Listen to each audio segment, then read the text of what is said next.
Good morning, everybody, and welcome to another event in Chamber Opportunities Week. Today, you're attending the seminar on culture, diversity, and the music industry, an enterprise in the city. I'm lucky here to be joined by several speakers for your delectation. My name is Mark Smith. I'm the Exec Director of Business and Regional Engagement at Aston University, one of the 5 universities that operate in the city of Birmingham. The session really will look about how we are promoting a positive message through music around culture and diversity in our great city. And attendees, as I said, will hear from 3 experts, which I'll introduce in turn. I'm lucky to be joined by Patrycja of Aston University, who is an expert on policy and the impact of music. Talwar MBE, who's the CEO of Punch Records, which I'll introduce in more detail later. Lekan Babalola, founder of the Ifa-Yoruba Arts Trust, who's an experienced musician and a double Grammy Award winner. And Professor Monder from our Centre for Research into Ethnic Minority Enterprises, or CREAM, at Aston, and I'll introduce Monder later on too. The session's interactive and will involve a discussion later on. I hope that you'll be listening to each of the speakers in detail and be ready and primed to ask questions later on. We're guided by Steph Bowes from the Greater Birmingham Chamber of Commerce, who is here also on the call to keep us on time and make sure that we respond to any of your issues in a timely and prompt manner. But without further ado, I'd like to introduce Dr. Rozbicka. She's one of my colleagues at Aston. She's a senior lecturer in politics and international relations. I know her best for her work on the music industry, where she is a known expert in the field, and we're lucky to have secured her from her previous university in Germany. I'd like to hand over to Patrycja for her presentation. Patrycja. Thank you so much for the introduction and invitation for the event. I'm going to just attempt to share my slides just to give you the idea what I'm working on and talking actually about our great city of Birmingham. So first of all, I am actually I'm going to start from here. I'm an adoptee, so I'm half Polish, half Canadian, traveled a lot in the world, studied in Italy, Netherlands, and I ended up actually in Birmingham as my hometown, and it has been now for over 5 years. Majority of my work actually is linked with Birmingham live music. There's like saying that I'm an expert on it. I think in comparison to other speakers today, I'm actually not that great expert. It's a huge passion of mine, and by a chance linked with my own research. So I'll kick off our discussion with relatively lighter numbers and topics, but I'm looking, for example, for the experts in the group that are going to bring in a more substantial information for you. So what I'm going to talk about very briefly, I'll introduce to you Birmingham Live Music Project. So my main work currently at the university and in the city, and then take scope and look a bit on Birmingham, a bit from its demographic and ethnic profile, but most of all the music played and listened to in the city, and then how we can actually monetize that particular aspect of Birmingham, viewing music industry as actually Birmingham's asset. So a very long story, relatively short. Together with 2 other colleagues, I'm working on Birmingham Live Music Project. It's an ongoing initiative. We have been working on it now around 3 years. We're focusing on different aspects and impact that national, regional, and global shifts actually have on music industry and a localized perspective. And in a way, we were, sorry to say, but we were quite lucky in the sense that COVID struck in, because that gave us additional impulse to kind of revitalize the project. And currently we're working mostly on impact of Brexit and COVID actually on the music industry in the city. And we do it through various different methodologies, including city mapping, workshop, interviews, and surveys, working quite extensively with various stakeholders. Oddly enough, from our perspective, one of our largest aims and objectives as a project is actually talking with those stakeholders and kind of trying, not necessarily to come up with recommendations, but providing the ways that they can understand each other and sit in at one table. So as a result, kind of very quick summary of large project. But then as a result of that, we have a unique opportunity as researchers to look at the city from the perspective of numbers, data, facts, and figures. And that brings quite interesting impulse when it comes to music industry in the city and viewing it as a kind of a little epicenter in itself. So first, a bit of the demographic and ethnic profile of Birmingham, which is absolutely fantastic place to be. Population-wise, it's around 1 million, which brings together, it's bigger than Manchester and Liverpool put together. Size of the population, the model of industrial structure in the city is similar to the one of Lyon, Lille, or Budapest, and to a degree Athens. So in that sense, it's a city which can be compared to others abroad. Industrial structure and how the city is, the current situation as a post-industrial one, matches that one of Chicago and Detroit to kind of look farther afield. Uniquely in United Kingdom, Birmingham has fantastic ethnic mix. So we had migration waves from Ireland, Afro-Caribbean, Pakistani, Bangladeshi, and Indian, including more recent migrations from the EU, which currently are put to the stop.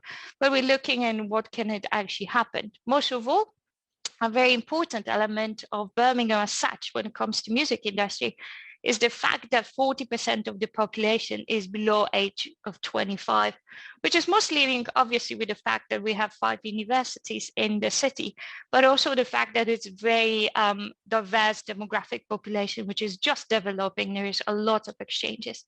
Now, just to kind of bring the numbers to the particular aspect and looking at different numbers in the city, the 2 censuses which were done in the city in 2001, then another one in 2011, clearly show the change in the structure of the city when typical white population, which is more characteristic for the rest of the country, is actually becoming smaller and smaller groups. So currently it's around 57, 58%, but that's changing even more.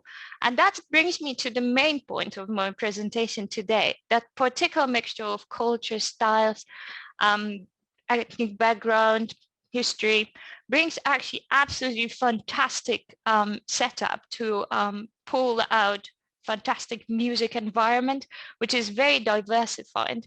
The city, obviously, historically speaking, has a lot of recognized titles like Black Sabbath, UB40 with fantastic background here, Duran Duran, The Beat, Steel Pulse, but also a lot of younger fantastic artists like Laura Mvola, Lady LaShaw, and JK. And that's actually something which is growing more and more, showing more even than before the ethnic mixture of the city.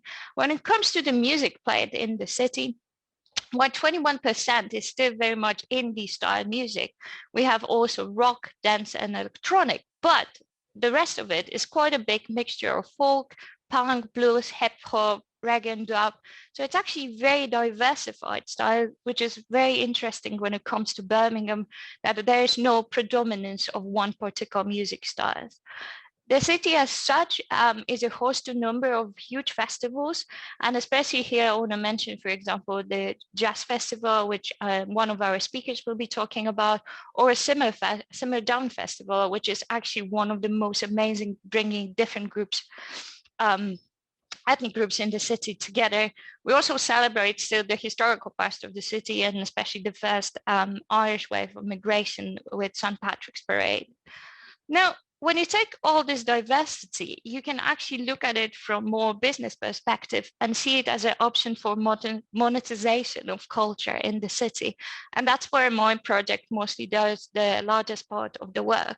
So across the city, we have 195 various live music events venues, 156 of them in the closer epicenter of the city, which together jointly can host around 98,000 people at one particular night.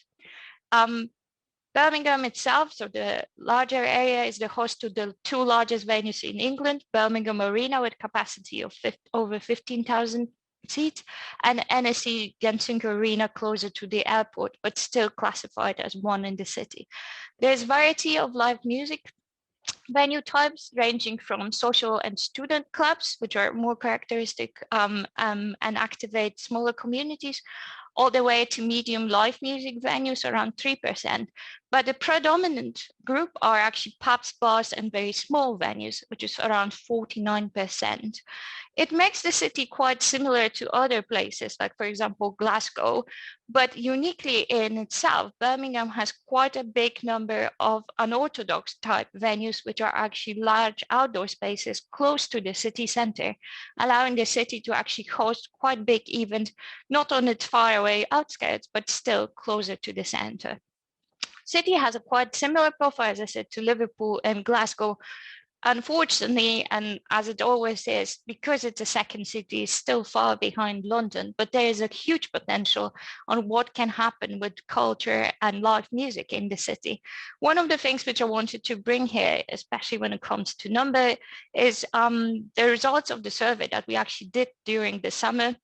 We asked the average gig goer, so kind of self-selective group in a sense, how much do they actually spend a month on live events? So the average for that one was around £20 a month. So it's not a shocking big number. But then if you consider different types of events, the spending is between £5 to £190, and that includes the tickets for the events themselves, but also everything surrounding the event, food and drinks, transport to the localization, and so on. Again, £20 doesn't come up as extremely big, but if you multiply it across the 98,000, that number starts growing and showing potential impact on the city structure and the money which can actually flow in based on the live music industry. So just in case, that was a very quick kind of entry into the live music diversity and culture in the city and how it can be actually used more towards the economic aspect. If you want to read a bit more about the project, you can check our webpage, Twitter, and Facebook. And we're always very keen to start the conversations. And actually the two coming presentations later on will show you in a bit more practical terms, a bit more numbers, and actually how certain events and festivals take place in the city. Thank you. Thanks, Patrycja. That's fantastic. Food for thought there, if you're watching on the screen, in terms of thinking about the shape of Birmingham, cultural mix, musical diversity, lots of festivals that celebrate both the history and migration to Birmingham of various groups across the years, and some food for thought, really. I think the whole thing about having nearly 100,000 people capacity in the city at any one night, and then two 15k venues within a very short distance, and that figure, £2 million a month, roughly, give or take a few quid, on gigs, travel to and from, activity and consumption. Now, we're lucky because the next speaker is an entrepreneur, Amal Talwar, MBE, CEO of Punch Records, very linked to local community, very much a man who understands arts and diversity, sits on the Cultural Leadership Board for the West Midlands Combined Authority, and we're really lucky to have him here to speak to us today. As we know, entrepreneurs are the lifeblood of any organisational development in terms of a citywide cultural spread. Amo, what can you tell us about the nature of development of the culture of the city? Well, I can tell. Hopefully, I can share some beautiful pictures. Pictures are often more powerful than words, and for some reason, it doesn't want to share. So bear with me for a sec. But that's whilst fantastic. Whilst I'm loading my rehearsal, everybody, in case you're wondering, which is fantastic. Whilst I'm loading my presentation, I wanted to say diversity and diverse discourse, enterprise, collaboration, and culture. Obviously, I think are going to play a phenomenal role when it comes to rebooting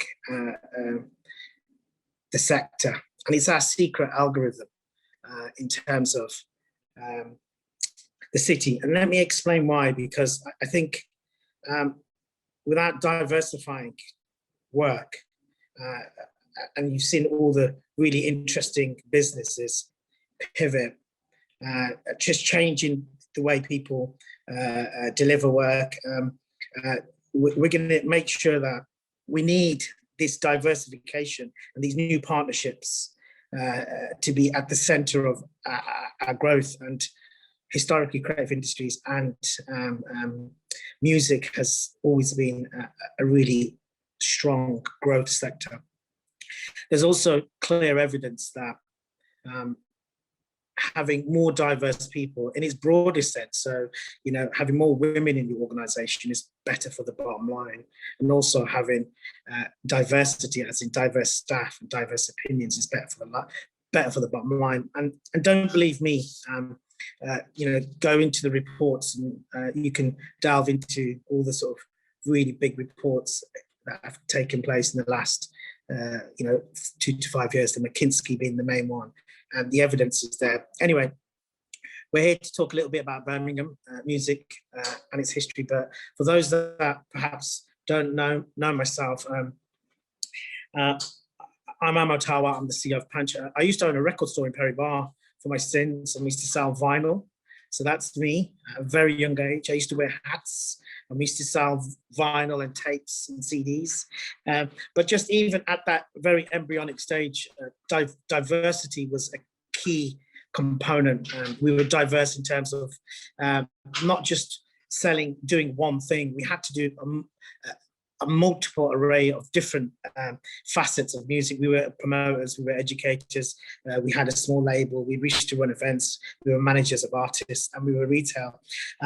Unfortunately, a thing called Napster and LimeWire came into play, and it would ultimately affect and change the music industry for the next 15, 20 years. Downloading became a new thing, and you know, it changed. The company changed whilst the sector changed, and the city was changing as well. And we do slightly different things now. We look at festivals, we put on events, we do tours, we work in and around the public realm, and we do loads and loads of work around training and working with musicians and artists. And I think it's really interesting. I think with most businesses, small businesses in Birmingham, we have this innate ability to be able to pivot. And that's what we've been able to do in the last 10 to 15 years, is constantly changing and evolving. But before we look forward, I think sometimes we have to look back. And obviously, last year, it was a phenomenal year for just what happened in terms of diversity, in terms of obviously the murder of George Floyd. And we have to really look and unpack these things before we move forward. And words like systemic racism and white privilege were very, very apparent in people's conversations. We were also looking at things like statues in the public realm. Obviously, this is Edward Colston in Bristol, but it's about decolonisation. What is relevant in today's society? What is really needed? Do we really need to have these types of statues? I'm not a fan of chucking statues in canals and rivers. I think these things should go into museums, but it really made us consider, you know, what are these things that we see every day? You know, how relevant are they? Obviously, Assist Rishi Sunak, and in the music industry, we had the largest fiscal intervention known to the music industry, but probably known to most industries. And a word called furlough was introduced, and you know, certain parts of the music industry absolutely needed this intervention. It didn't cover everything, but it covered quite a bit.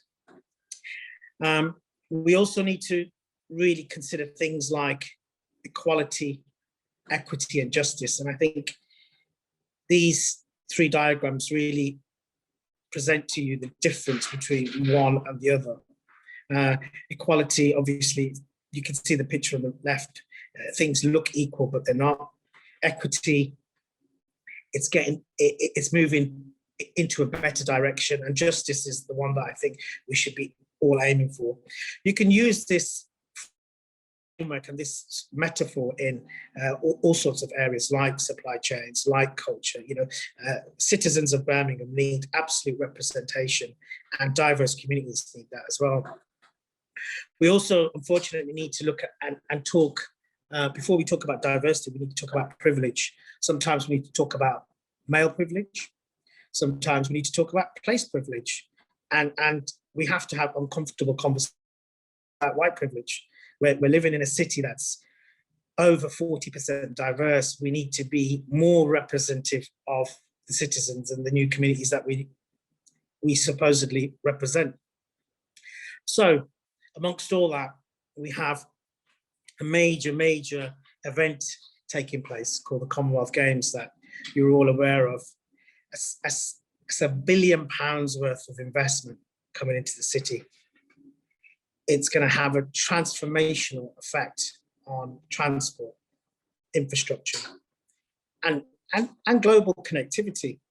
And we're expecting millions and millions of people to come across to the city, visit its culture, come to the games, just get a sense of the DNA of the city. And obviously you've got the 10 days of sports, which is really, really important, but you've also got a cultural program that runs from March to September.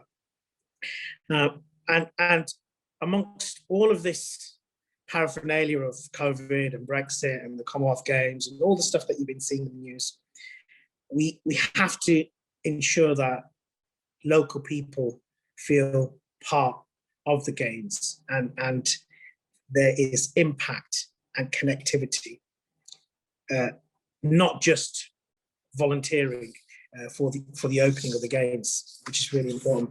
But the Commonwealth Games, whatever relationship you have with the word Commonwealth, which is a controversial name in itself, it's 54 countries all about to land in Birmingham, and that's exciting. It's also exciting to know that a lot of the cultures that are represented within the Commonwealth will be bringing a taste of themselves, and we need to connect the dots between the city and its Commonwealth history and Commonwealth migration to those visitors that are coming to Birmingham.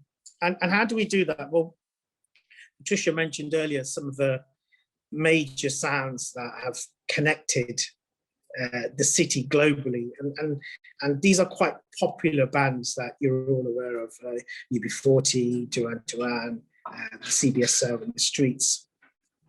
And those tend to be the most talked about, but I think within the underbelly of the city, there's a real strong connection to Commonwealth countries and the migration of the people that have come to this great city to actually change it sonically as well. What people perhaps don't realize is, and I'm going to give you two examples. I can't obviously go through 54 countries, but two broad examples. One is India and the sounds that a lot of the Indians and Pakistanis and Bengalis brought to this country. And Malkit Singh, Shin, DCS and Apna Singhi are three major exports of our city that perhaps don't necessarily get the kudos that they truly deserve. They, I think, helped to popularize instruments like the tumbi, the tabla and the dol.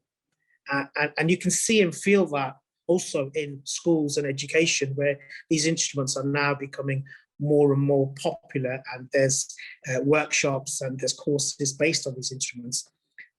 That's all to do with migration. That's all to do with our connection to the Commonwealth.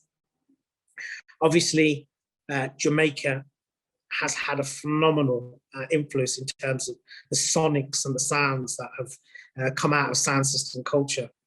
And Handsworth and North Birmingham being the epicenter. You've got three really different types of bands or artists in Still Pulse, Musical Youth, and Apache Indian, all really just getting a sense of what it's all about. Now, this isn't just culture for culture's sake, because this is also about UK PLC. And as you can see, I've tried to break down some of the figures and stats. So creative industries as a whole is worth £115 billion to UK PLC. And you can see within that, you can see music, But if you look at the latest research that's taking place through UK Music, the music industry just by itself is worth 5.8 billion.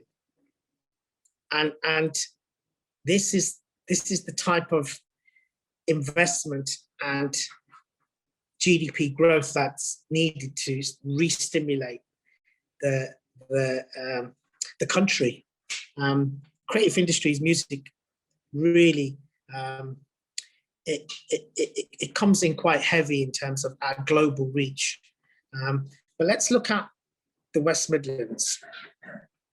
And you can see, again, music brings in terms of tourism, over 252 million. Now, these are stats and data from the UK Music's analytics, and you can get all this information from the UK Music website. But I know for a fact that it brings in far more than 252 million in the West Midlands. Now, unfortunately, I couldn't drip the data for the city, but I'll be able to hopefully get that in the next week or so and feed that into your inboxes. But I suppose what we're trying to say here is music is a growth area. It can help towards just readjusting our image as the city, but also for jobs and tourism. So it's not just culture for culture's sake. It's not music for music's sake.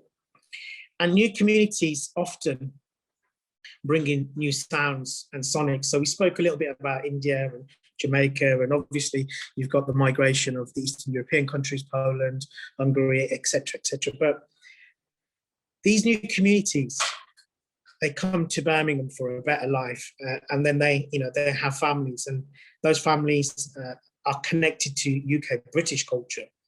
And what that does in effect is it creates new sounds, it creates new sonics, it creates new innovation. And these are just some of the artists that are, getting over 40 to 60 million views on YouTube, over 10 million hits on Spotify. These guys are the future sounds of the city.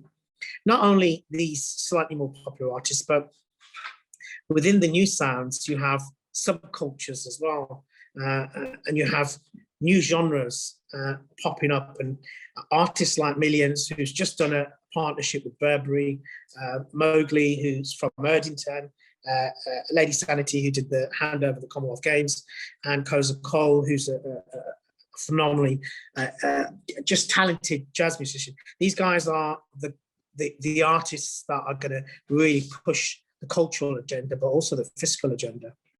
And so ultimately what we're trying to say here is we need to protect and promote music from around the world that lives and breathes and gets remixed in Brum.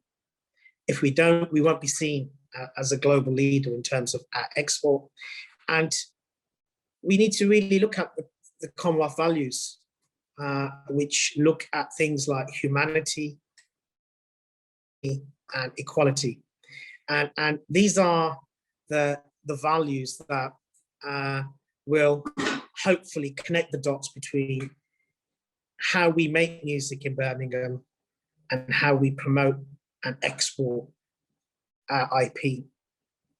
Ultimately, I would say we can and we should use music as a driver to build culture. I work in the music industry, but I think we have unique opportunities in terms of what's going on in our city with the Commonwealth Games.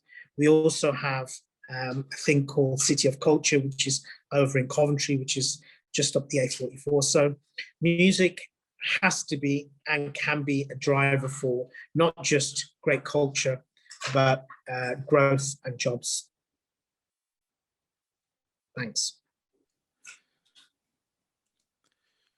Thank you, Amo. That was fantastic. Just good to hear about the nature of your influence on the musical activity of the city, and indeed key messages there about diversity of music and music content helping COVID recovery and it being a potential growth sector in the future. And I think you're right to make the distinctions between equality equity and justice, we all need to remember that there are subtle differences between those three words, and things need to move on. I think also, really, everybody's favorite tabla player, Ninda Johal, I'll be pleased to hear you say about how the city itself can change music and bring different cultures together and create new activities. I think in terms of our future, I think the future of mixing the right kind of people together to create those fusions and new sounds and new music are a really important part of what Birmingham will be in the future. And as you say, using the City of Culture and the Commonwealth Games to put that diversity and innovation on the map and have entrepreneurs like you there to promote and publicize and really bring that new music to a wider audience will be fantastic. Speaking of innovation and diversity in music, our next guest is Lekan Babalola. Now, Lekan is a 7-album artist with 2 Grammy Awards under his belt. And really, in terms of creativity, I'm really delighted to have him with us today to talk about his musical journey and how he thinks culture and diversity and music can move together to create different scenarios for a city on the up like Birmingham is. So, Lekan, lovely to have you here. If I may hand over to you now for your session, and please, everybody, if you can think about during the sessions, questions you'd like to ask Amo or Patrycja or Lekan, and pop them in the Q&A. Thank you very much. Lekan, over to you. Thank you. My name is Lekan Babalola. It's Lekan Babalola. I'm from Lagos, Nigeria. I came to England many years ago, over 40 years ago, went to art college and film school here. My job is, I'm a jazz musician, and I've worked with many artists from Prince to Damon Albarn, Tony Allen, and UK grime artists that I can have privilege and collaborate with. And I have the privilege, I've worked on 2 Grammy albums. One is with Alifa Kature, who is African blues jazz musician. He's dead now. And I spend a lot of time in the States working with African and Black American jazz musician.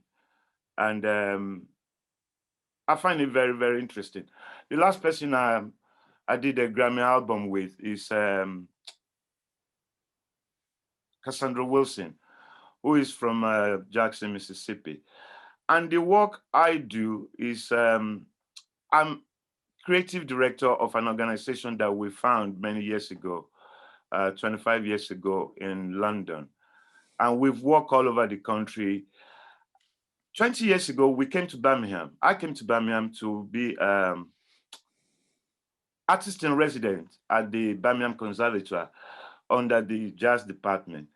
And I find Birmingham very, very interesting. And for the last 7 years, we've been working in Birmingham as a curator, and also in north of Birmingham that we found very, very interesting and very historical, like Handsworth. Handsworth to me is like, actually, can people hear me? Yes, Lekan, they can. All right. Handsworth, I find it very, very interesting. It's like, I find it like Harlem in New York. And things that we do in north of Birmingham, where we're based, Perry Bar. It's like what Wynton is doing, Wynton Marsalis, jazz musician, is doing in New York at the Jazz at the Lincoln Center. To us, the work of Andy Hamilton, late jazz musician who came to this country many years ago from Jamaica, and the whole kind of African Caribbean, African culture that came to Birmingham through the Industrial Revolution is how we celebrate the work that we do. And we look at Handsworth as an historical area that African people, African Caribbean has lived. And also the Great Industrial Revolution Church, St. Mary, is an important landmark venue for us. St. Mary is like St. John Church in Divine, St. John Divine in New York, where a lot of jazz musicians, they have jazz funeral for them. And that's how we see St. Mary's in Handsworth. It's a church of industrial revolution, whereby the industrial, father of industrial culture, James Watt, was buried. So this is where we do culture like Birmingham, Butchfield Jazz Festival that we founded 7 years ago. No, 5 years ago. This year is going to be the 5th year. Last year at the Butchfield Jazz Festival. Butchfield Jazz Festival is a weekend of celebratory of the culture that you found in north of Birmingham. So we represent it through music. So it's not just a monoculture, it's kind of a diverse culture of what is going on in north of Birmingham. So over that weekend, from Thursday, Friday, Saturday, we present an array of music that represent what you will find in Birmingham and also in the north of Birmingham. I'm just going to play you an example of Butchfield Jazz Festival. Jessica, can we play the video, please?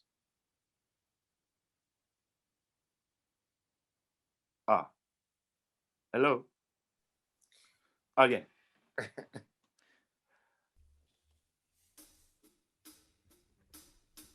This video shows you an example of things that we've done at the Butchfield Jazz Festival. Yeah.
Hello.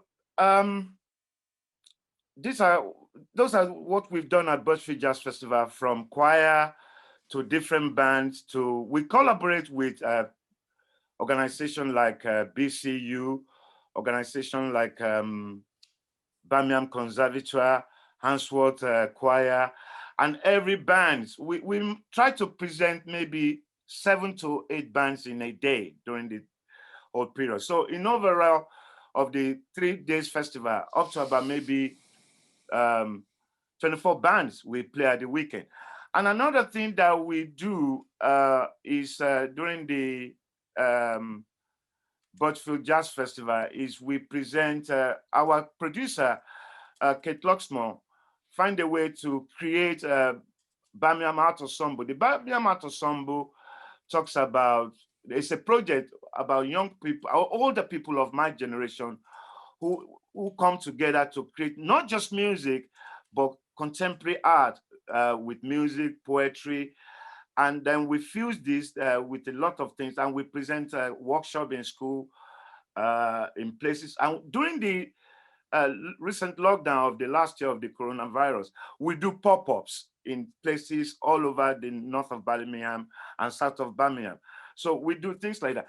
Out of the Butchfield Jazz Festival came Creative Ensemble, which is a new project for young people from 18 to 25. It's an ensemble for young people, apart from the Birmingham Art Ensemble for older people. So we create something for 18 to 25 young people.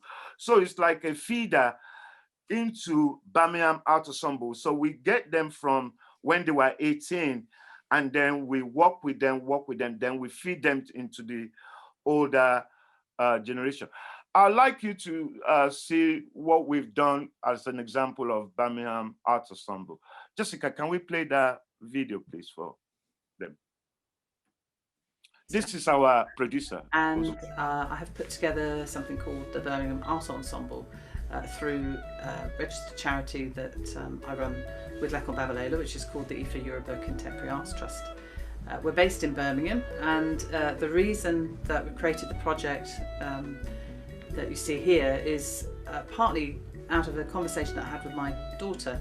She goes to school locally in Handsworth, and her and her friends were discussing the fact that they weren't going to take history as a subject because many of them are from African descent and Afro-Caribbean, and they didn't feel that they were learning anything about their history. And so I began to look at ways of perhaps being able to create an educational resource looking at the slave trade and the history of the trade, you know, the general trade with Africa and the effect it had on Birmingham. And why we all find ourselves here in this city together. So the piece we're creating is a look at England and Africa to start with in the 1600s, and it begins with the creation of the West African Company. And then we chart the journey of the trade, but we're looking at it from an angle of power, because there's a fantastic quote by the major industrialist in Birmingham who lived in the north of Birmingham, called Matthew Bolton, and he said, "I sell here, sir, what the whole world desires to have, power."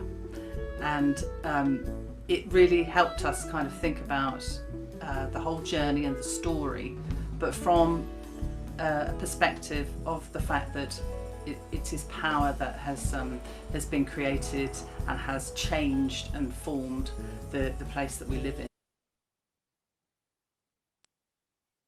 Hi, thank you. Welcome back. These are the kind of things that we've been doing with the projects that we're doing, and we have the Birmingham Butchfield Jazz Festival Creative Ensemble, which young jazz musician in Birmingham, not just jazz musician, they are animator, filmmakers. So it's a kind of a collective ensemble of young people, as I said, 18 to 25. And the latest thing that we're doing is that we felt we needed a voice for all these projects that we created. The Butchfield Jazz Festival, the Birmingham Art Ensemble, the Butch Creative Ensemble, and Ifa-Yoruba Contemporary Arts Organization, the overall organization. So we've just created and about to launch it, the Birmingham Jazz Radio, which is going to be an internet jazz radio. Like we are mirroring it as the only jazz radio that we know. The WBGO, which is in New York, and also WOZA, which is in New Orleans. So the dedicated jazz radio that will be happening in Birmingham and going to be on internet. So it's going to be the first Birmingham jazz radio dedicated to jazz. So these are the kind of things that we're doing, and we hope, it's not that we hope, we're trying to find a way whereby we can be part of business. So it's business and art meeting. So thank you very much for the opportunity to ask me to come and present our work. And I hope you find it interesting. If you have any question, please let me know. And thank you. Lekan, that was brilliant. Thank you so much for that. I think understanding the intricacies of how a musical art form like jazz can bring people together in a very enabling way, and how you can also use jazz to make sure there's a succession, so the younger generation come through into city's musical life, which, as we heard from Patrycja, there are lots of venues to fill, lots of music to put on. As we heard from Amo, there are lots of fusion opportunities that exist, and there you are, Lekan, bringing that younger generation through, and also with a very serious purpose in terms of cultural identity, understanding how we can use that musical journey as well to recognize some of the colonial past and how that's impacted on the future of the city, and how that will continue to impact on the future of the city, but turn that round to be an enabling force rather than a force for, as Amo was saying, rather as a force for simply toppling statues, as a force for really redressing the balance of all that history in terms of looking at a positive future together as opposed to separate. It's my job now, delightfully, to introduce Professor Monder, who's one of my colleagues also at Aston University. Monder runs the Centre for Research into Ethnic Minority Enterprises and Entrepreneurship, and is therefore one of the country's leading specialists in this particular area. And we're delighted to have him as a professor at Aston University. He's been published widely on the subjects that we discussed today, and Monder's going to run a little bit of our Q&A with our panel today. And also maybe, Monder, just put your own take on what you've heard from our three speakers today initially. Well, thank you very much, Mark, and I'm sure the panelists will want to hear from the audience, so I'll keep my comments brief. I just found this a really fascinating exercise. I run the Centre for Research in Ethnic Minority Entrepreneurship at Aston University, and our motto, mission, is making diversity and enterprise everyone's business. I think what this workshop has sort of shown is that music is definitely Birmingham's business. And that started right from sort of Patrycia's excellent presentation on what I think is a really important project, which is to simply to map out the contribution that music plays in a very basic way. How many venues? What's the extent of diversity? I'm sure that's not. I certainly learned a huge amount, and I think just putting in that very matter-of-fact way shows how integral music is to this city. And perhaps we should make a lot more of those virtues. I think AMO really built upon that theme in a more sort of international perspective, drawing on our links with the Commonwealth. But I think AMO made a number of important points which I think resonate beyond music. And the first one is, I think, the holistic nature of this agenda. When I talk about this agenda, we are at a momentous time. AMO talked about George Floyd. We've also got the pandemic, and we've also got Brexit. Those are existential issues when in relation to inequality. And whatever the fallout is going to be from those issues, it's likely that diversity and enterprise is going to be a solution to those. And what better vehicle than the music industry in Birmingham to be that vehicle, because it includes everyone and it brings whole continents together. I think the other point that Emma made was the systemic nature of everything we do. It's very rare that you get a contributor to a chamber event talking about white privilege and decolonization, which I think now are central concepts in this discourse. And we in the business community, academic community, need to grapple with what does that mean for our day-to-day activities. What it can't mean is business as usual, and it does involve a re-looking at everything we do. And by that I mean, what constitutes culture, music in this city, right? Do our perceptions of it have to change? I think what AMO's really strong message is that it does have to change, but in a very positive way. I think AMO stressed this. These connections are really recreating the city in a very diverse and imaginative way. Music is a massive force for inclusion, makes people feel part of something. We talk about diversity when we really should be talking about belonging, and music facilitates belonging. And I think Lekan's presentation was excellent in doing exactly that. I think I found that anecdote about the kids at school not wanting to study history because it doesn't speak to them massively important, right? And I think what Lekan showed really powerfully is how heritage really has massive contemporary relevance. We saw that in the education sector, where real fundamental questions are asking about really what does constitute knowledge. Is it what's been propagated before? Do we have to have a much more encompassing view of knowledge, acknowledging the contributions that actually inequality, slavery has had to the creation of this city? We might not want to talk about it, but that's at the heart of it. That's created it. What are we going to do about it? It's also had a massive impact in our culture. And it's wonderful to see. I mean, Amo stressed it as well, that the process of migration, and there's been a lot of talk about the negatives of it, but it's creating new cities, new communities, new music, new culture. And it's Birmingham's disproportionately young population that are harvesting that, are making that. And we need to promote that as a much greater asset. When we talk about what's great about Birmingham, we often talk about HS2, but what about the culture? What about what these kids are creating in this city? You know, and those links, that should probably be as prominent as the sort of bricks and mortar kind of initiatives we talk about. And as I said, and finally, it has, to return to the theme, it has a massively important impact on business. Music is business. And again, we seem to talk about business, then we talk about culture, as if culture isn't central to the conduct of business. And what all our contributors have shown really quite powerfully is the inextricable link between culture and business, and what better place to bring that all together than Birmingham. I think that's great. Thanks, Monder. I mean, fantastic thoughts there about those linkages. And I think you're right. And I think Erica Love of Culture Central would be really heartened to hear us make those connections in this particular forum. I think addressing colonialism is an important point as well in terms of activity. And we had a question in the chat from Balji. It doesn't give a second name. Birmingham houses the Royal Birmingham Conservatoire, a prestigious school offering the best learning opportunities for students.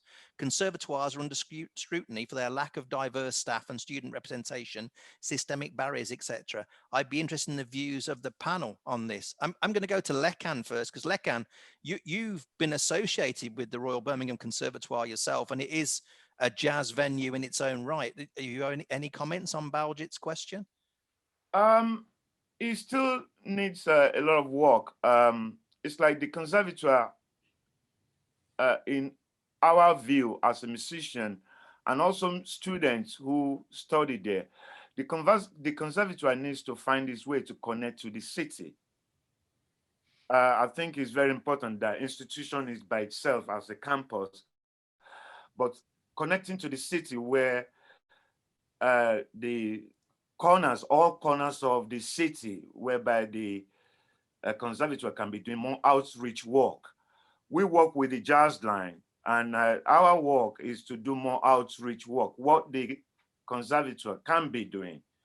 That's my opinion on the conservatoire, that it needs to connect more to the city to do more outreach work. Understood, Lekan. Amo, any ideas on that front from yourself in terms of being a key connector of musicians in the city? Yeah, so I want to pick up on 2 points. One, something that Monder said earlier. Business doesn't move to cities because of just motorways and railways. Business leaders and inward investment always look at culture. So Chinese businesses and Indian businesses and Commonwealth companies that are coming to the city, you know, their boards and their exec always want to know what's the culture offer. So I think that's really, really important. Culture is symbiotic to business and inward investment. Coming back to the notion of the conservatoire, I don't think the conservatoire is an island by itself. We have systemic problems across most of sectors in the city. Unfortunately, we do, and we have to have uncomfortable conversations.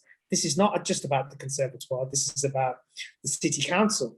This is about the Commonwealth Games. It could even be about Aston University and the Chamber of Commerce. Yeah. Now, we're not calling anybody out. What we're saying is, let's have those conversations. Let's really look at how we use diversity as an algorithm for growth rather than deficit. The city is going to be 50% non-white in the next 2 to 5 years. I've worked in schools where there's 95% Muslim kids. That's the future audience. These are the future buyers, taxpayers, and entrepreneurs. So we can be market leaders in this rather than market followers. So, you know, there's problems with the conservatoire, but there's problems everywhere. I think we need to look at systems rather than tokenistic talent development programs. Only when you deal with the 4 components of systemic racism, the institutional, the structural, the interpersonal, and the unconscious. These are complex conversations to have, but we are here in 2021 and we should be okay about having them, and we should create safe spaces for having them. I think you're right. And I think the Chamber's done a great deal of work actually throughout the work of Anjum Khan on helping those dialogues happen with the institutions across the city, but there's more we can do. Patrycja, in terms of the venue diversity, do you think this is an opportunity to help in terms of getting those conversations going? I fully agree with that, in the sense like the diversity which we have when, well, the physical and outdoor spaces that we have, they start opening to wider public and engagement. But it's something which kind of links very nicely to what Amma said and Lekan before. So we have the discussion with the conservatoire as being this kind of monolith traditional interpretation, but it's something which is slowly changing. It's one of the largest venues in the city centre, traditionally associated with more kind of like classical music in a sense, although with jazz coming up. And I think there is a great opportunity to actually engage various venues, which traditionally are more perceived as those kind of closed groups for, well-off different type of people, that to open and be more engaging. And there are some examples across the city with, for example, rap or the symphony hall slowly opening. The process is, I think, a bit too slow for now, but it's actually showing the potential change and engagement. But I agree, Conservatoire has to do a bit more work on engaging with the community in which it's actually placed. It can't change physically its position. It moved now even more to the city center. So it's actually quite important that it engages in the dialogues. I think it is an important part, and I wouldn't want to single out the Conservatoire. I think Amo again is quite right, and I guess Monder would agree with me that all institutions across the city can do better to actually make sure they have an integral program of activity rather than an outreach program. Outreach, tokenistic, I think was the word that Amo used. I wouldn't want to be part of tokenistic programs, but I'd like integral activity that actually changes the way we look at things. I, for one, never went in the symphony hall as a youngster, although obviously I'm a little bit older than Amo, as Amo pointed out earlier in the introduction. But you know, places like the Hummingbird were my venues, which no longer exist and no longer operate. And those that where I understood and experienced diverse live music. And I am concerned that those venues don't exist for economic reasons, Monder. I think, you know, the economy of operating a music venue, especially in a post-COVID landscape, is inherently complex. Massively so. And I think, you know, all of us quite rightly have highlighted the challenges that institutions face, and they're not to be understated. And I think there has to be a vehicle, there has to be a mechanism to have the kind of difficult conversations that Amo talked about. Equally though, those difficult conversations can, I hope, be generative. They can be creative conversations. There's Amo talked about culture, so business follows culture. There's a huge body of academic research that makes that point, starting with Richard Florida about the cities and culture. You know, where cultural people coalesce, that's where you get creativity, that's where you get economic advantage. And I think from, you know, you talked about institutions, right? You know, we work at a university, we're talking on behalf at an event facilitated by the Chamber. Birmingham has a range of what we call anchor institutions that are here for the long term and have a responsibility for the local community, right? And I think there's this event and others, and the momentous events that I alluded to right at the start, pose a real challenge for anchor institutions. What are they doing to facilitate this agenda? I mean, how connected are they in the community? How are they working with leveraging the talent that's on their doorstep? And I think that issue about institutions being removed from the community around them is a big challenge in this city. Birmingham is a fragmented city. It shouldn't be. And there's a huge amount we can do. I mean, Aston, many of us, we got 3/4 of our students are from ethnic minority backgrounds. Most of them stay in the city. If you think about that, it's a huge resource. You know, we're incubating the next generation of, you know, highly qualified people, or the next generation of entrepreneurs. How can we do, I mean, that's a really positive agenda. How do we do that more effectively? And I think all institutions should be having that conversation, that literally on their doorstep is a gold mine. What are they doing to in the first place, recognize it? And I think that's the kind of conversations that the Chamber is brilliantly placed to facilitate. I agree. And I just like to say very quickly, I'm very conscious of the fact that BCU also do like Aston, also do a huge amount of work to make sure they reflect the community that they serve and to bring opportunity wherever they can. In the chat, Lyle from BCU, Lyle Bigon, has offered to explain the work of the Conservatoire. Sorry, I may have pronounced his surname wrongly. I apologise. But he's offered to do to bring us more attention to the work the Conservatoire is doing, and that's a great offer. I think one of the great things about the communities that we are in is that people do offer to work and understand and develop and grow. Amo, do you see that positivity about growth everywhere? I do, and I want to make a really important point. I think if we don't use diversity as an upstream into growth rather than an outstream in terms of CSR or passive guilt, we will fail as a city.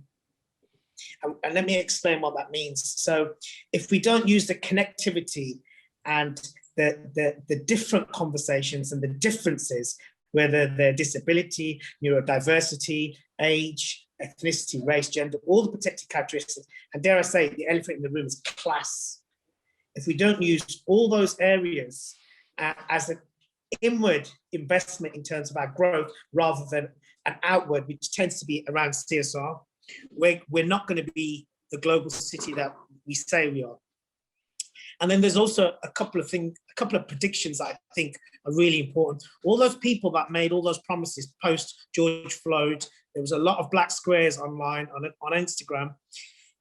If you don't deliver on your commitments, you will face reputational damage.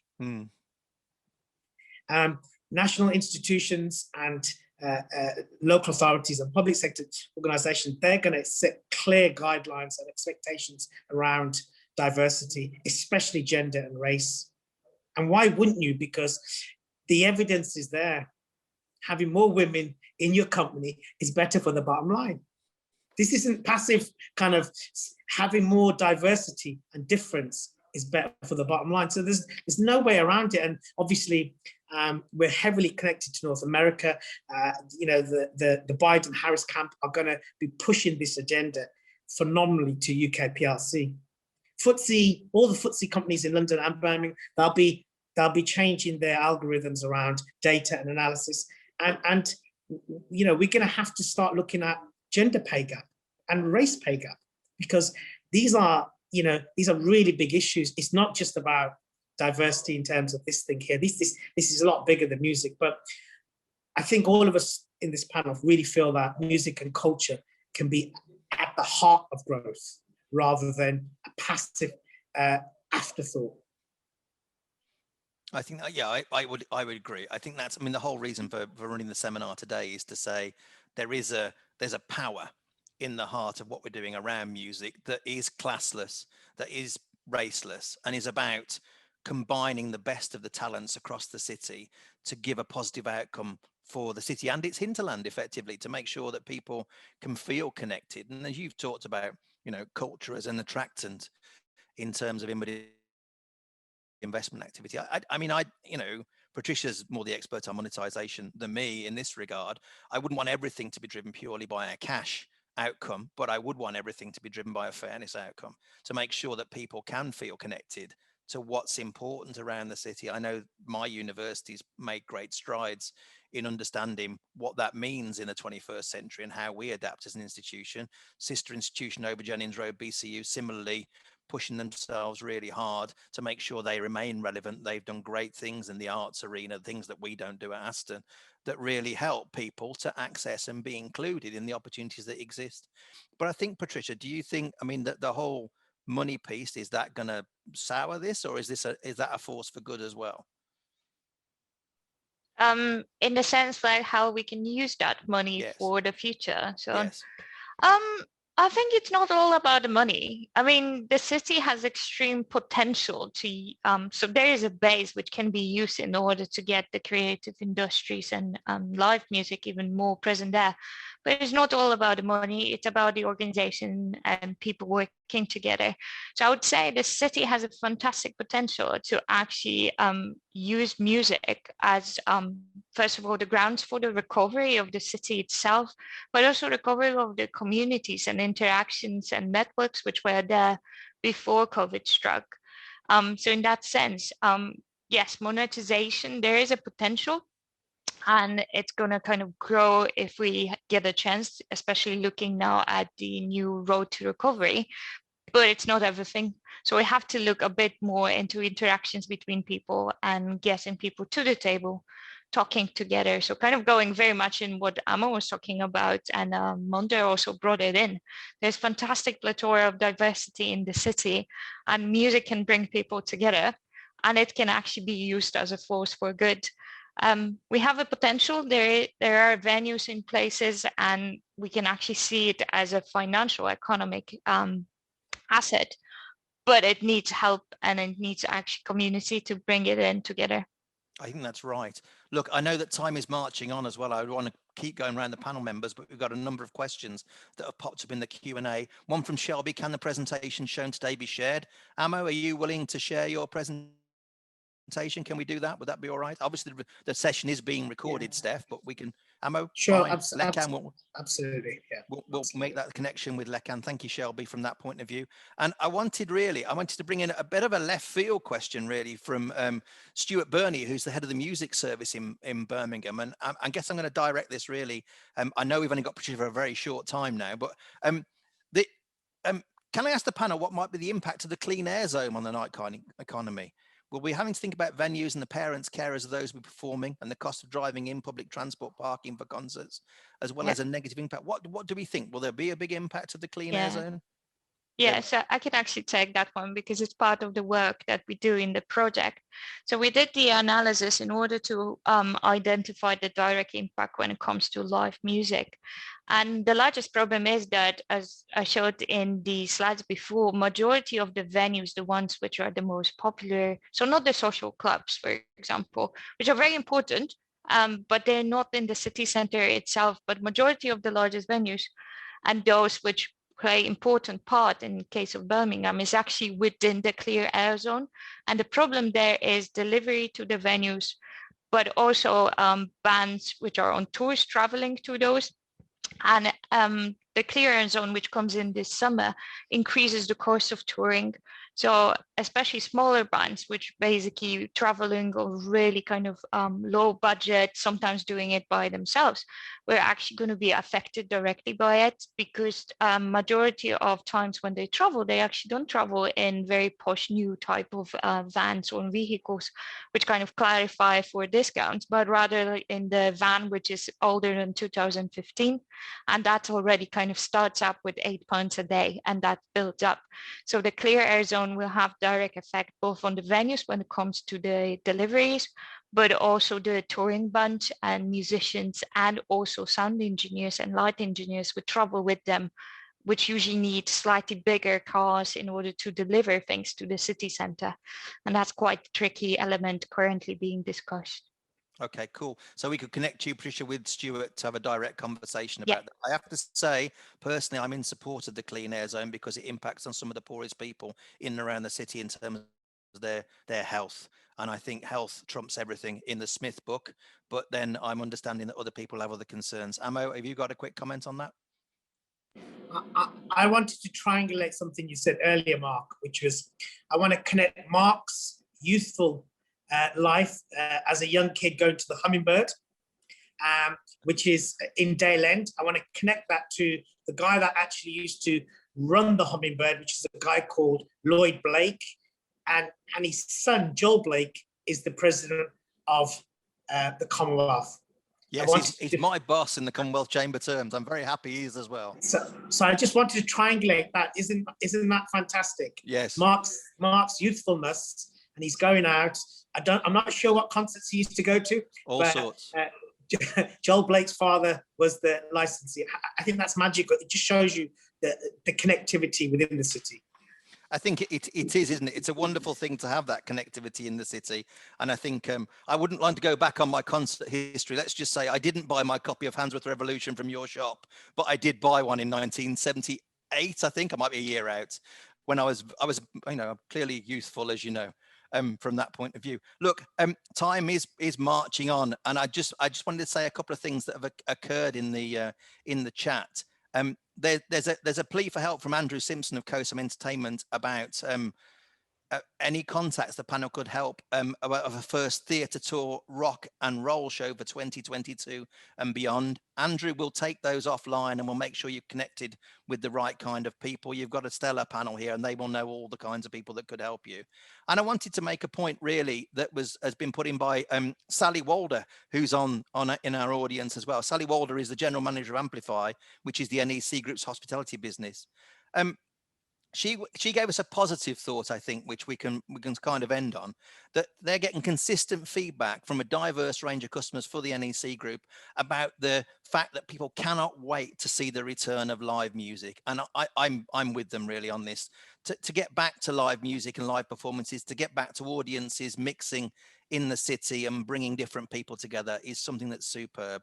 I think it does give us a real opportunity to promote our city, as Sally points out in the questions, and I'm really grateful actually for her putting that comment in. We can't ever forget that the focus really around our city is cultural diversity, and the best way to celebrate that is to attend performances, to buy music, to buy theatre tickets, and to really get engaged. People will be concerned about getting engaged, I think, post-COVID, but you know, we can find a way to bring this industry back. And with that final comment, I'd like to thank our panel members. So Patrycja, Monder, Amo, and Lekan. And Steph, can I just hand over to you to close? Thanks, Mark. Yeah, what a fantastic, really insightful and informative session. And, you know, definitely a lot of learnings to take away from this, but also to continue the conversation, as you said, especially as we now obviously lead up to the Commonwealth Games and the legacy that, you know, it's going to leave behind. So thank you as well to Mark and also to Aston University for sponsoring today's session. We're very thankful. But also just to finish, obviously this seminar today, workshop, has been part of our Commonwealth Opportunities Week. We do have a number of events taking place over the next couple of days. Tomorrow is a focus on two markets, South Africa and Singapore. So the benefits of trading with those markets. So we're going to touch on market entry, any of the kind of global sports taking place over the next couple of years. But we hope you can join that session. And then Thursday, we will be live from Chamber House, live streaming our event across all of our Commonwealth partners. We've got 8 countries involved. And again, we're going to talk around the kind of bilateral trade, global opportunities that businesses can get involved in who are looking to export, and obviously an opportunity to grow and promote your business. So all the details will be popped into the chat just now, but we really hope you can join us. And thank you again for today, and thank you to all the panelists. It's been great. And thanks to everybody for coming along and attending. We really appreciate your attendance. Thank you. And goodbye, everybody, from us here at this seminar.